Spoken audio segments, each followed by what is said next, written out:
Hello, my name is Marianne Vigneros. I'm the Executive Director of the Center for International Trade and Transportation and Deputy Director of the MedTrans Transportation Center at California State University, Long Beach. The video you're about to see includes two scenarios about the future of goods movement in Southern California. Both scenarios are fictional, highly speculative, and take place in the future, in the year 2025. These scenarios were produced to stimulate discussions at CITT's Point Counterpoint Forum held on March 28, 2012. The forum was recorded and the webcast can be viewed at www.ccpe.csulb.edu/CITT. Again, both scenarios are fictional and involve creative license for dramatic effect. Neither CITT nor MedTrans endorse either of these two visions. We provided them in the spirit of opening up a dialogue. Please enjoy the video.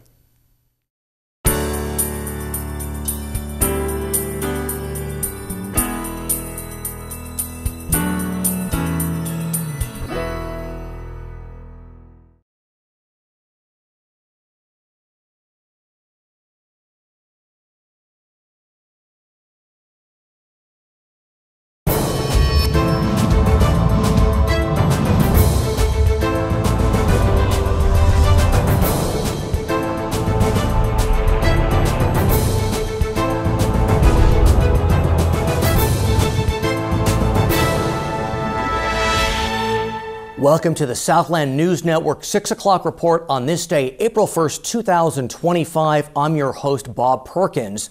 Now, our top story tonight involves the record-breaking numbers from the twin ports in the San Pedro Bay. Both the Port of Los Angeles and the Port of Long Beach are moving consumer goods at a phenomenal rate. Officials estimate that between the two ports, nearly 25 million TEUs, that's 25 million 20-foot equivalent containers, will pass through the local goods movement system this year.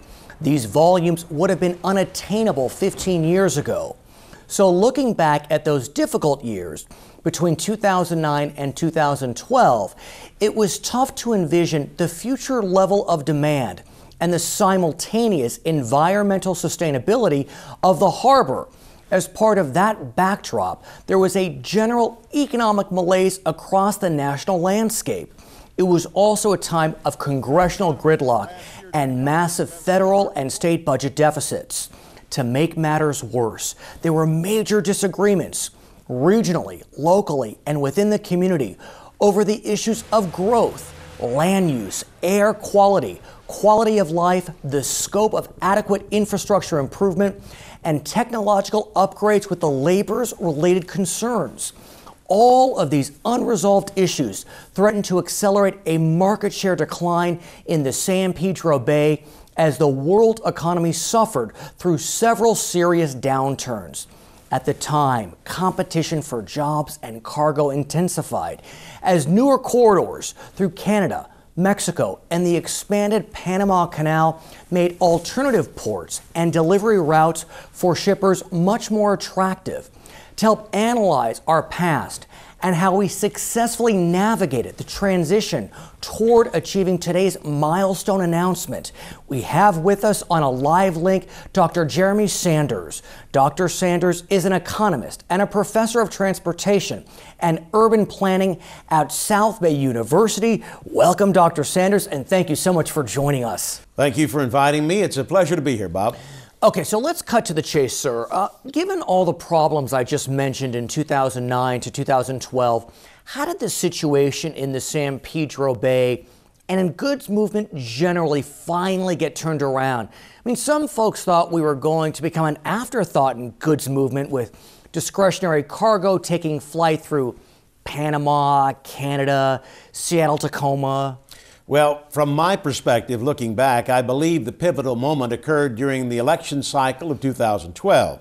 All of the negative economic factors you mentioned were at play. Unemployment was hovering around 8.5% nationally and between 10 and 12% in California. What happened was there was a kind of group epiphany that occurred among all stakeholders in the local goods movement industry. The first part of the epiphany was realizing that with all of the political gridlock and the massive government debt load, the elections were not going to save us from economic and social decline. Oh, okay. So what was the second part of the epiphany, as you say? The second part of the epiphany was recognizing that industry and community leaders had to move forward with a working plan that would direct us toward a kind of green prosperity, if you will. Green can be interpreted in two different ways, both the environmental sustainability aspect and the ability to generate the dollars, greenbacks, it takes to support industry and all of the dynamism it provides. So what were some of the outcomes of that epiphany? I mean, certainly there must have been many factors motivating a change in the status quo.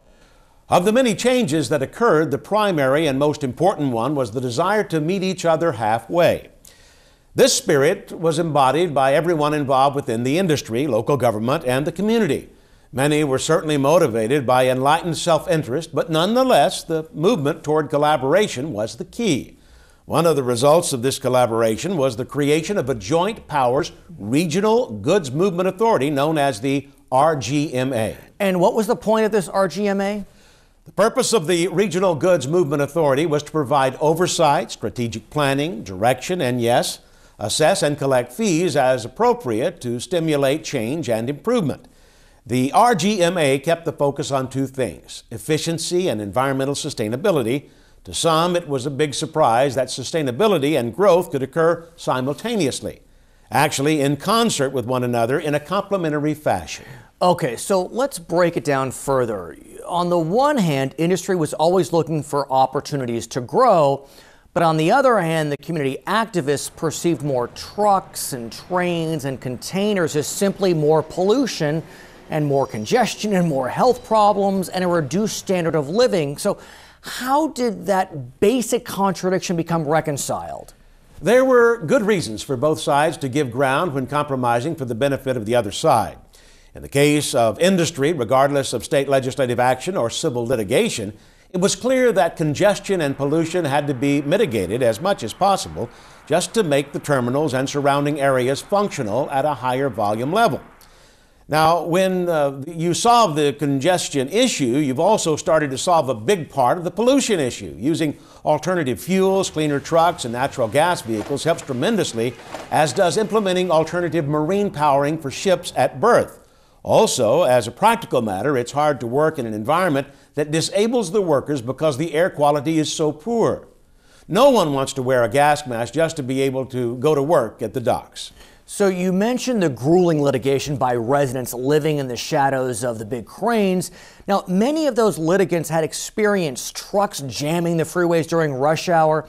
And one response by the industry was the Pier Pass program. And as we know, expanding the logistical operations usually entails expanding the physical facilities and jump-starting more developments like the near dock rail terminals that we now have in place. So how did industry and the community come together in a way that allowed for this kind of development and expansion in light of the earlier concerns by that same community? Well, you identified the Pier Pass program, which successfully incentivized the industry to spread out delivery times. Now, under Pier Pass, we avoided having all of the trucks lining up between 8 a.m. and 5 p.m. during the heart of the morning rush hour and the rest of the business day. In addition to Pier Pass, there were major new developments in technology that enabled the trucks to become what we called smarter. This technology made the trucks more efficient in terms of appointments, arrival times, and locating preferred non-congestive traffic routes via GPS devices and the equivalent smart gates at the terminals. So were there other technological advancements that improved efficiency and sustainability? Absolutely. In addition to the smarter trucks and cleaner trucks, the electrification process at the terminals, which involved implementing cold ironing, eliminated the use of heavily polluting bunker fuel in ships. Ships in port were always one of the major sources of air pollution. Another technological advancement suggested by the RGMA involved an across-the-board implementation of consistent software standards at the terminals. Now, this made the continuity between terminals much more fluid and flexible. Software continuity helped facilitate more efficient movement through the gates. For labor, it was an advantage because skills became more transportable from one terminal to the next. So the story is really about discretionary cargo, those goods that arrive at a port but are destined for regions beyond a 400-mile radius. And that's where the real cargo growth and demand occurs, correct? Yes, that's where the San Pedro Bay had an advantage in terms of capacity and geography, especially when the majority of goods were coming from China and places like Korea, Japan, Vietnam, Taiwan, etc. When some of the manufacturing sectors shifted to emerging markets such as India and Latin America, our enhanced capacity was a key advantage in handling imported goods from those areas as well. Wherever the discretionary cargo comes from, it takes a well-developed rail system to make the intermodal delivery system work. Lots of trains require lots of grade separations if you are going to keep things moving without bringing urban streets to a standstill. The Alameda Corridor was the model for the grade separation process, which continued developing under the RGMA's guidance.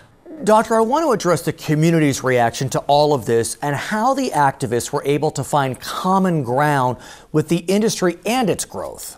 Well, for the community, I think there were several issues that mattered. The high unemployment rate, hovering for several years, had made everyone concerned. Often you heard people saying any job is a good job in a tough economic environment.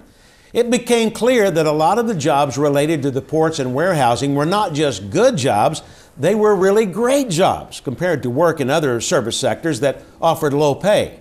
Now, the recognition occurred that the harbor was not just a generator of pollution and traffic, but was also the lifeblood of the community in terms of economic activity. I'm sure that realization was the most important factor. Now, when it became clear that reducing goods movement meant adding more friends and neighbors to the unemployment line, self-interest began to swing in favor of compromise on litigation issues. Foreclosures and abandoned houses and local shops closing down have a way of getting people's attention at the neighborhood level. But what about all the important health and lifestyle issues people expressed? Health issues were always a concern for the community, as you would expect. Ultimately, people tend to feel healthier and have a better life when they have a job, as opposed to when they've been unemployed.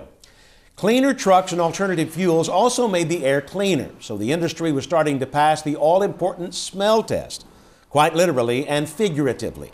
I also think it became more obvious that a productive, thriving industry generates the funding for more progressive technologies and services that can not only clean up after the industry, but also contribute to improving the quality of life in the urban sphere. Was there anything else the feds did to help the San Pedro Bay in terms of environmental mitigation?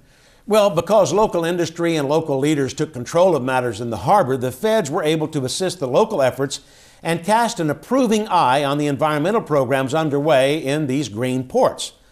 Perhaps the most helpful thing done at the federal level was the development of a national transportation strategy for goods movement. So how did this national transportation strategy enhance the green ports movement? Specifically on the ecological side, the National Transportation Strategy adopted consistent standards across the board for clean air and environmental considerations at all marine terminals in the U.S. Now, with these provisions affecting every port more or less equally, the West Coast was no longer perceived as being too green to be business friendly. It really helped level the playing field. In the end, forcing the industry to upgrade and become greener was to the advantage of the local operations once the national standards came into effect. The LA Long Beach Harbor had already done a lot of the heavy lifting that other ports around the country were forced to do later at great expense. Doctor, in the few seconds we have left in this segment, could you give us a final thought to consider as we celebrate the success of the San Pedro Bay? But before I say goodbye, I just want to say in summary that I've made it sound like all of these positive developments came about quickly, rather easily and smoothly. The truth is, these accomplishments we're talking about today, with 25 million TEUs traveling through a green, environmentally friendly system, occurred after a lot of effort, a lot of planning, collaboration, and a lot of just plain hard work. It was more than a dozen years in the making. Now, you have to think in terms of at least a decade when improving your goods movement process. Okay, I think we'll leave on that note. Thank you again for joining us, Dr. Sanders. Again, my pleasure, Bob. Okay, we'll be right back.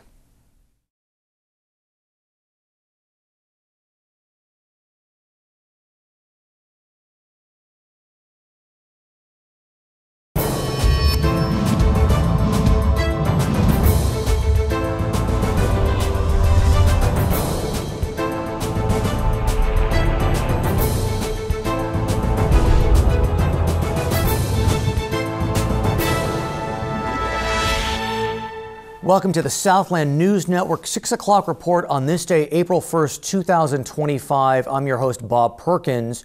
We open our newscast with another huge warehouse fire in the Southland. This is the third abandoned warehouse to go up in flames in the past 10 days. This time it's in eastern Los Angeles County.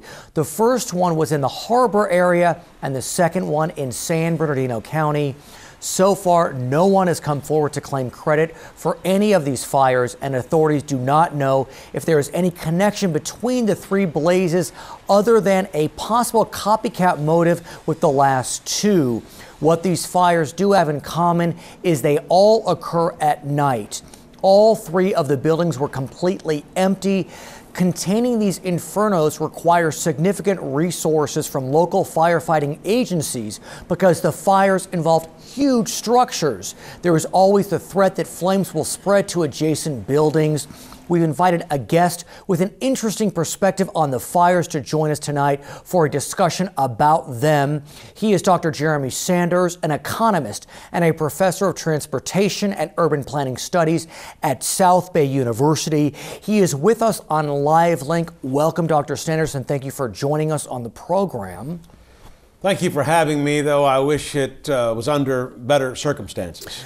So, Professor, what's going on out there with these warehouse fires from your perspective, both as an economist and an expert on urban transportation? Unfortunately, Bob, I see these fires as a symbolic end, or a flaming out, if you will, of a largely hollowed out industry in Southern California. Now, looking back 20 to 25 years ago, we had a thriving, growing goods movement industry here. It once burned brightly as the source of energy and dynamism for the local economy, which was reeling from a loss of manufacturing jobs. Now, however, because discretionary cargo has moved on to other channels and other regions, the industry has dramatically contracted, so the abiding source of energy, growth, and opportunity is melting away. One after another, these past 10 days, we've seen the abandoned vestiges of that industry burn to the core. Now, if you look at it in apocalyptic terms, the metaphorical analogy would be something like the sun burning out in the sky after heating the earth for many years with life-giving energy. Sir, that's quite a powerful analogy. And so I'm wondering, what have we lost from the contraction of the goods movement industry in Southern California, and why should we be concerned about it? I could write a book about all of the lost opportunities and consequences of this contraction. In fact, that's going to be my next project. In summary, we've given away one of the best opportunities we had to keep a strong job base and a vibrant, growing local economy. As I mentioned a moment ago, when we lost the manufacturing jobs that started here during World War II and remained until the early 1990s, 50 years of solid, stable, middle-class employment drifted away and left us with a major social and economic decline that lasted for about 7 years. Old-timers in the real estate business remember it well. One of the industries that developed rapidly and stepped up to provide new opportunities and new relatively high-paying jobs for the blue-collar working class was the goods movement industry. There were abundant jobs for longshoremen and clerks, truck drivers, warehouse workers, freight managers, and freight forwarders. We also had lots of jobs for railroad employees and all manner of logistics personnel. So are you suggesting these jobs and goods movement sustain the community? How did that happen? Well, we need to emphasize the multiplier effect. One job with one paycheck not only helps to support a single family, it also contributes to supporting other jobs and businesses in the community. The vast majority of a typical paycheck is spent to cover items like mortgages, car payments, groceries, clothing, and basic supplies and essentials. What's left over often pays for various forms of education, entertainment, and travel. The multiplier effect keeps the dollar circulating throughout the community and provides local businesses with opportunities to expand and hire new employees. Banks and credit unions also become stronger when people have money available for new accounts and also when people have the ability to afford loans for new purchases. So what happens when a local industry experiences a steep decline? When we have an industry in contraction, jobs are lost and the multiplier effect starts to operate in reverse. Not only do the newly unemployed people become traumatized and see their purchasing power begin to evaporate, but those who are still employed also get scared and start scaling back on their spending. Local businesses begin to feel the brunt of it and start laying off their employees. Eventually, These local businesses close as the cycle continues, a downward spiral. Soon you have foreclosures in the neighborhood, and then housing prices plummet, depriving people of hard-earned equity in their homes and making it difficult to sell property. So then what happens when nothing intervenes to interrupt the downward economic spiral? The consequences can be dire. We learned that in the Great Depression almost 100 years ago now. Locally, when the foreclosures and business closings continue unabated, eventually you end up with a lot of empty buildings, vacant houses, and abandoned warehouses. Over time, these empty buildings can become a real liability and a risk to the safety and sanctity of the community. Empty buildings tend to attract mischief, vandalism, graffiti, theft, and eventually arson. These are all the symptoms of the decline. When you said earlier that we gave away this industry and the opportunities for growth, what did you mean by that, and how did we give it away? It was ours to lose about 15 years ago. Goods movement, like any industry, is going to seek the most profitable and most efficient routes for distribution. In 2012, the San Pedro Bay was still handling as much as 40% of the goods that were imported to the U.S. About 2/3 of those goods were discretionary cargo, in other words, bound for other destinations east of the Rocky Mountains. Discretionary goods can come into the country at a variety of locations. The local harbor had the capacity to move containers quickly from the cargo ships to railroad trains that could take it all the way to the East Coast within a matter of days. The system worked well and was generally fairly efficient for about 35 years. So why was the San Pedro Bay so critical to the nation's overall goods movement process in those 35 years? Because no other facility in the country had the capacity to handle this kind of massive volume on this kind of gigantic scale. But then things started to change and we lost the advantage. Also, when emerging manufacturing sectors developed in places like India and Latin America, we missed the opportunity to attract that cargo, and we didn't evolve with the times.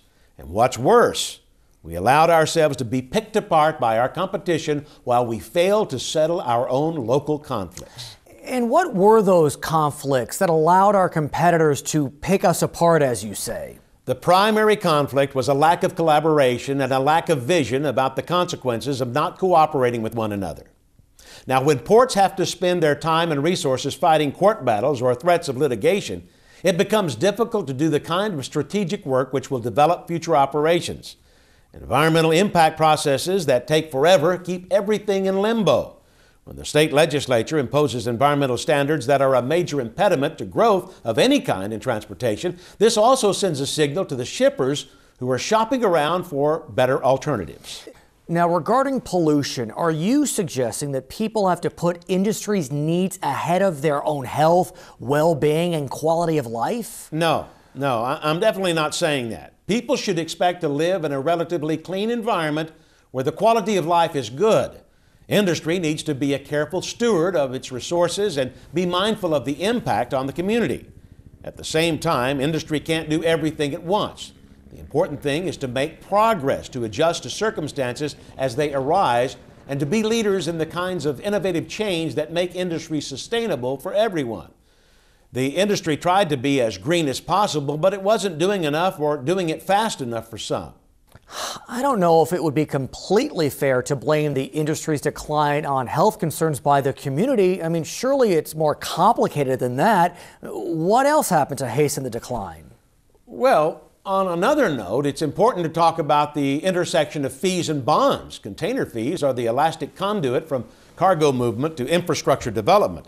When container fees are assessed for infrastructure improvement through bond financing, shippers can often justify the extra expense if the end result is more efficient movement through the port of entry and the related intermodal system. However, when local or state governments and regulatory authorities start to utilize the shippers' containers as cash cows for miscellaneous revenue collection, the freight can take flight for cheaper, less bureaucratic destinations. Now, once that freight leaves, guess what? The local or state authorities that took on the bond debt now find themselves unable to fully satisfy the payment schedule. Default on these bonds becomes a real possibility. Okay, sir, I think we'll have to leave it on that somber note. We'll be back in a moment with our next story.